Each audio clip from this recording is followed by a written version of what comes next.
Chargers coming off a tough loss against the Baltimore Ravens at home, taking on a Falcons team that in the NFC South is weird, right? I mean, 1 second it looks like everybody's just like, oh, yeah, Buccaneers are winning that division. Yeah, it's not even close.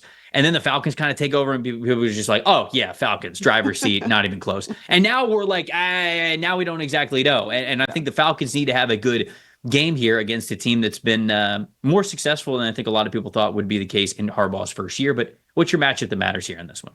Yeah, it's certainly further along than I think even the Chargers really realized they were going to be, given the fact that Lad McConkey is wide receiver one. And as much as I love Lad McConkey, I really don't know if he is a true wide receiver one, or if you would feel more comfortable if he was more your second receiver and you had another guy at that wide receiver one position.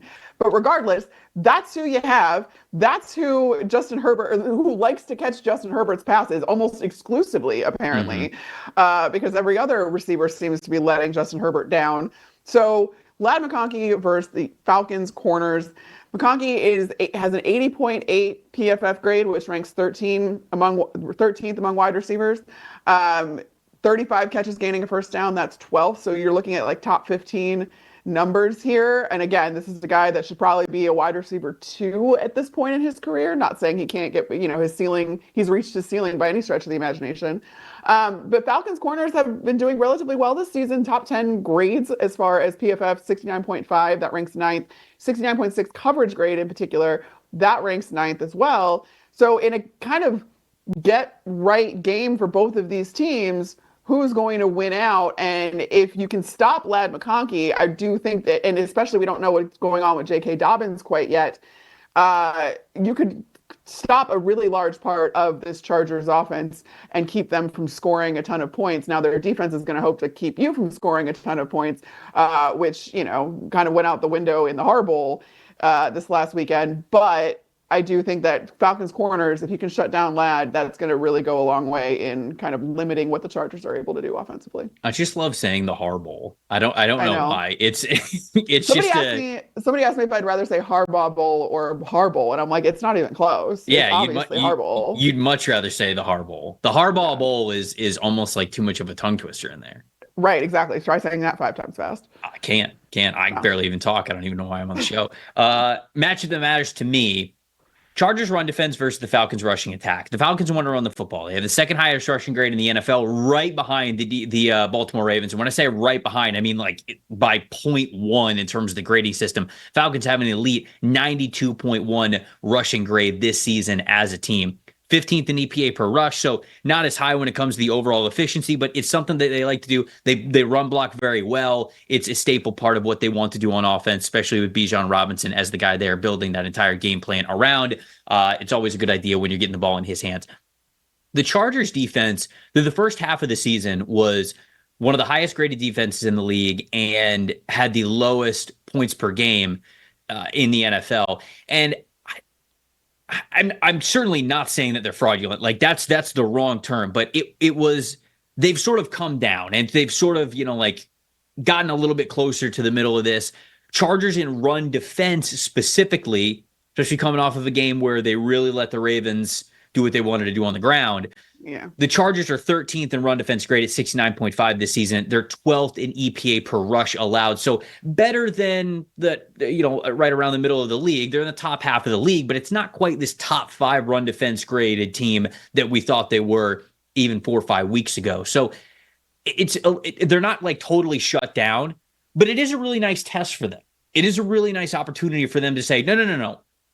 We can defend the ground game. Like, we're going to get back to it. The Ravens got us. We'll tip the hat to them. We'll say, okay, you did a great job. We're going to get back to it. Jesse Minter and his group are going to get back to it this week. And I'm very interested to see how they fare against the 2 best rushing attacks in the NFL back to back. And they're clearly they were not ready to face the Ravens the way that they needed to.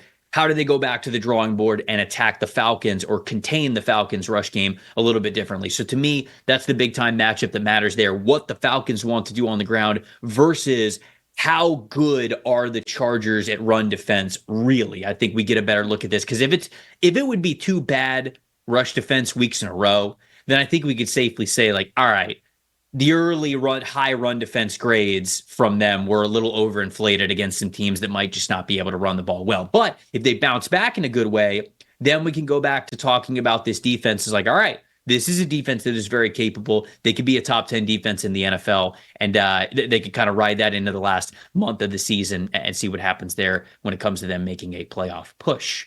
Yeah. Your plus factor in this game. What do you got? Yeah, well, real quick on that too. I do think that it'll hold a lot of weight if this Chargers defense can't kind of rise to the occasion against the Falcons rushing attack, given the Falcons rushing attack is more straightforward than what the Ravens present. When, yes, you have Bijan Robinson, who's one of the best running backs in the league, and then Tyler Algier, but you don't have a quarterback factoring into that. And that's the difference between the Ravens rushing attack and everybody else's, is that Lamar Jackson absolutely factors into the rushing attack, even though he's been rushing a little bit less this year, and leaving a lot of that up to Derrick Henry, given how prolific Lamar Jackson has been in the passing game. But when you have to factor in a quarterback in the rushing attack, that changes the dynamics completely, and it does stress your defense in a different way than if it's just the straight running back position, which is what you're going to get with the Atlanta Falcons. So this is an absolute opportunity, I think, for the Chargers to say, no, we're fine. And if they don't, then it's going to carry a lot of weight in saying,